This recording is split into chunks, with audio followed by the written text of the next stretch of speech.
Hello. नमस्कार sir. हा नमस्कार, बोला ना. सर, पुढील 72 तासात महाराष्ट्रातील कोणत्या जिल्ह्यामध्ये सर्वाधिक मुसळधार पावसाचा इशारा आहे? सध्या आज आहे 26 जुलै 2026. आज काय होईल नांदेडकडं, नांदेड, यवतमाळ, वाशिम, हिंगोली, इकडं वर्धा, नागपूर, भंडारा, त्याच्यानंतर अमरावतीकडे, अकोले, ह्या परिसरामध्ये आज बरेच भागात पाऊस पडेल. मराठवाड्यात पण पाऊस उद्यापासून काय होईल, पावसाचा जोर वाढणार आहे पुन्हा. पूर्व विदर्भ, पश्चिम विदर्भ आणि मराठवाड्यात देखील वाढणार आहे उद्यापासून. आणि त्याच्यानंतर मराठवाड्यात पाऊस पुन्हा जोर धरणार का? कोणत्या हो, तारखेपासून? उद्यापासून आज देखील चालू होईल, पण उद्यापासून आणखीन वाढत जाईल. त्याच्यानंतर काय होईल मराठवाड्यामध्ये 29, 30, 31, 1-2च्या दरम्यान देखील चांगला पाऊस राहील. ऑगस्टच्या पहिल्या आठवड्यात अतिवृष्टीची शक्यता आहे का? नाही, आता हे पाऊस आहे ना, आज 26 तारखेपासून ते 4 ऑगस्ट पर्यंत पडणार आहे.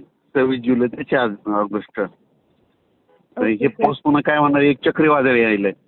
तर ते चक्रीवादळ चंद्रपूर, गडचिरोली, इकडे यवतमाळ, नागपूर, भंडारा, गोंदिया, तसंच अमरावतीकडे जाईल, अमरावतीकडून बुलढाण्याकडे जाईल, बुलढाणा, नंदुरबार, गुजरातकडे जाणार आहे. आणि मध्य प्रदेशकडे जरा जास्त पाऊस पडेल. आणि ते ह्या मी जे पट्टा सांगितलं ह्या जिल्ह्यात जास्त राहील. त्याच्यामुळे काय होईल, नांदेड जिल्हा, परभणी जिल्हा, हिंगोली जिल्हा, इकडे रिमझिम पाऊस पण जोरात पडेल. जालना जिल्हा. कोणत्या जिल्ह्यामध्ये पूर स्थिती निर्माण होण्याचा धोका आहे?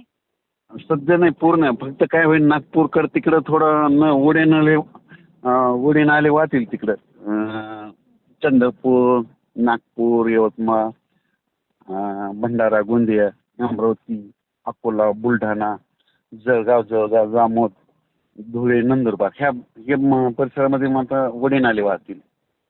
आणि उर्वरित राज्यात काय होईल मग, संभाजीनगर, अहिल्यानगर, जालना जिल्हा, परभणी जिल्हा, हिंगोली जिल्हा, नांदेड जिल्हा, असं रिमझिम पाऊस जरा जास्त स्पीडनं पडेल.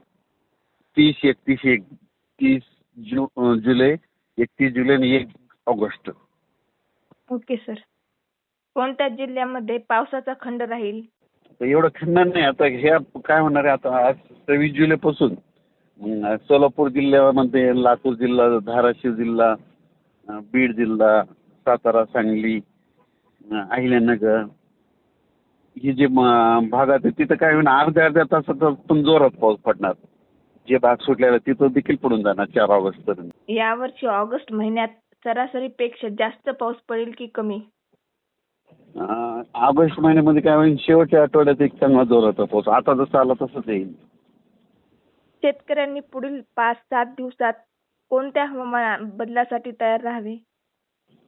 आता शेतकऱ्यांनी काय करायला पाहिजे, आता हे जे पाऊस आहे, शेतीचे कामं करायला आता जशी वेळ भेटेल तसं फवारणी करणं, कारण की पुन्हा वेळ निघून जाईल. तणनाशक आणायचे तर ते मारू शकतात, कीटकनाशक, मशागतीचे कामे करून घ्यायला पाहिजे. म्हणजे कारण की 4 ऑगस्ट पर्यंत असाच पाऊस आणखी राहणारच आहे.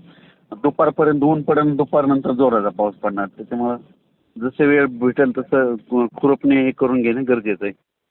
सप्टेंबरच्या सुरुवातीपर्यंतचा प्राथमिक अंदाज काय आहे? सप्टेंबर, ऑक्टोबरमध्ये मात्र जास्त परतीचा पाऊस जास्त पडणार. बर.